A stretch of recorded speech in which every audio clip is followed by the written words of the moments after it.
Back of the bookshelf.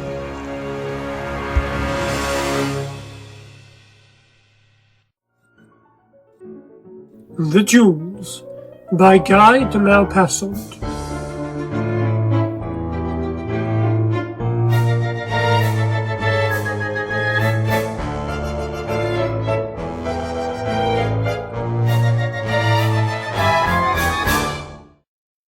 Monsieur Lantern had met the girl at a party given one evening by his office superior, and love had caught him in its net. She was the daughter of a country tax collector, who had died a few years before. She had come to Paris then with her mother, who struck up acquaintance with a few middle-class families in her district in the hope of marrying her off. They were poor and decent, quiet and gentle. The girl seemed the perfect example of the virtuous woman, to whom every sensible young man dreams of entrusting his life. Her simple beauty had a modest, angelic charm, and the imperceptible smile which always hovered about her lips seemed to be a reflection of her heart. Everybody sang her praises, and people who knew her never tired of saying, "Happy be the man who marries her. Nobody could find a better wife." Monsieur Lantern, who was then a senior clerk at the Ministry of the Interior, with a salary of 3,500 francs a year, proposed to her and married her.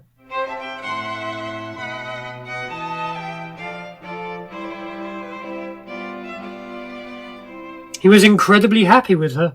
She ran his household so skillfully and economically that they gave the impression of living in luxury. She lavished attention on her husband, spoiling and coddling him, and the charm of her person was so great that 6 years after their first meeting, he loved her even more than in the early days. He found fault with only two of her tastes, her love for the theatre and her passion for imitation jewellery. Her friends, she knew the wives of a few petty officials, often obtained a box at the theatre for her for popular plays, and even for first nights, and she dragged her husband along willy-nilly to these entertainments, which he found terribly tiring after a day's work at the office. He therefore begged her to go to the theatre with some lady of her acquaintance, who would bring her home afterwards. It was a long time before she gave in, as she thought that this arrangement was not quite respectable. But finally, just to please him, she agreed, and he was terribly grateful to her. Now, this love for the theatre soon aroused in her a desire to adorn her person. True, her dresses remained very simple, always in good taste, but unpretentious, and her gentle grace, her irresistible, humble, smiling charm, seemed to be enhanced by the simplicity of her gowns. But she took to wearing 2 big rhinestone earrings, which sparkled like diamonds, and she also wore necklaces of fake pearls, bracelets of imitation gold, and combs set with coloured glass cut to look like real stones. Her husband, who was rather shocked by this love of show, often used to say, "My dear, when a woman can't afford to buy real jewels, she ought to appear adorned with her beauty and grace alone. Those are still the rarest of gems." But she would smile sweetly and reply, "I can't help it. I like imitation jewellery. It's my only vice. I know you're right, but people can't change their natures. I would have loved to win some real jewels." Then she would run the pearl necklaces through her fingers and make the cut glass gems flash in the light, saying, "Look, aren't they beautifully made? Anyone would swear they were real." He would smile and say, "You have the taste of a gypsy." Sometimes in the evening, when they were sitting together by the fireside, she would place on the tea-table the leather box in which she kept her trash, as Monsieur Lantern called it. Then she would start examining these imitation jewels with passionate attention, as if she were enjoying some deep and secret pleasure, and she would insist on hanging a necklace round her husband's neck, laughing uproariously and crying, "How funny you look!" And then she would throw herself into his arms and kiss him passionately. One night in winter, when she had been to the opera, she came home shivering with cold. The next morning she had a cough, and a week later she died of pneumonia. Lantern very nearly followed her to the grave. His despair was so terrible that his hair turned white within a month. He wept from morning to night, his heart ravaged by unbearable grief, haunted by the memory, the smile, the voice, the every charm of his dead wife. Time did nothing to assuage his grief. Often during office hours, when his colleagues came along to chat about the topics of the day, his cheeks would suddenly puff out, his nose wrinkle up, his eyes fill with tears, and with a terrible grimace, he would burst out sobbing. He had left his wife's room untouched, and every day would shut himself in it and think about her. All the furniture and even her clothes remained exactly where they had been on the day she had died. But life soon became a struggle for him.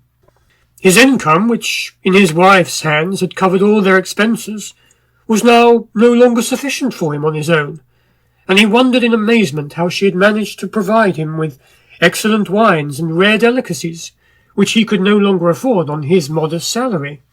He incurred a few debts, and ran after money in the way people do when they are reduced to desperate shifts.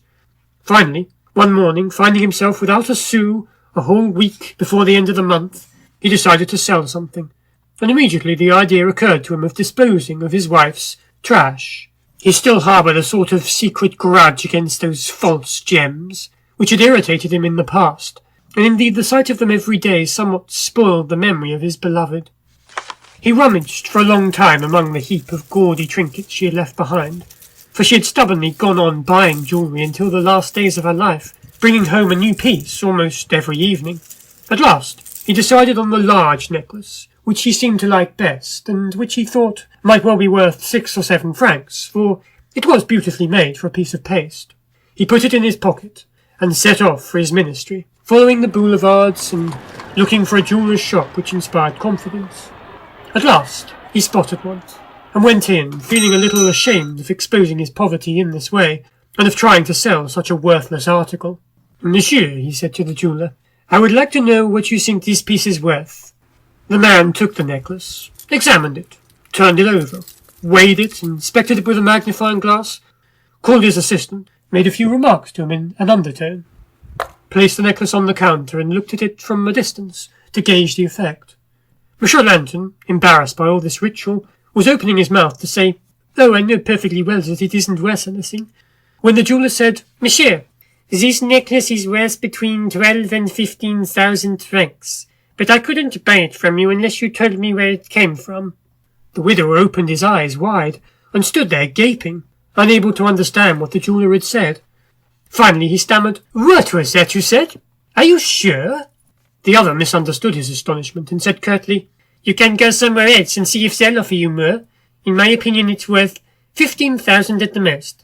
Come back and see me if you can't find a better price." Completely dumbfounded, Monsieur Lanton took back his necklace and left the shop, in obedience to a vague desire to be alone and to think. Once outside, however, he felt an impulse to laugh, and he thought, "As a fool, but what if I'd taken him at his word? There's a jeweller who can't tell real diamonds from paste."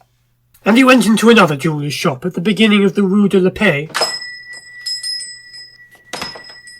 As soon as he saw the necklace, the jeweller exclaimed, "Why, I know that necklace well. It was bought here." Monsieur Lanton asked in amazement, "How much is it worth?" "Monsieur, I sold it for 25,000. I am prepared to buy it back for 18,000, once you have told me, in accordance with the legal requirements, how you came to be in possession of it." This time Monsieur Lanton was dumbfounded. He sat down and said, But, examine it carefully, monsieur. Until now I thought it was paste." "Will you give me your name, monsieur?" said the jeweller. "Certainly. My name's Lantin.